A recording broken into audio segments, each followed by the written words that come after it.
నమస్తే. శ్రీ పరంజ్యోతి కల్కి మహిమ. ఇది కర్ణాటకలోని బెంగుళూరుకి చెందిన ఇనిదా గారి అభీష్ట సిద్ధి అనుభవం.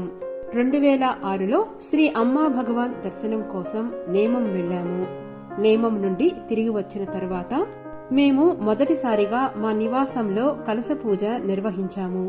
పూజా సమయంలో శ్రీ అమ్మ నాకు మేము చాలా పెద్ద ఇల్లు కట్టుకున్నట్లు, రంగోలీలతో ఇల్లంతా అద్భుతంగా అలంకరించబడినట్లు, నేను బ్రహ్మాండమైన పట్టుచీర కట్టుకొని అతిథులందరినీ పలకరిస్తున్నట్లు చూపించారు. ఇది నేను ఆ సమయంలో ఏమాత్రమూ ఊహించని విషయం. నిజానికి నేను నా స్వంత ఇల్లు కోసం శ్రీ అమ్మవారిని ప్రార్థించాను. శ్రీ పరంజ్యోతి భగవతి భగవాన్ దయతో నా కోరికను తీర్చారు.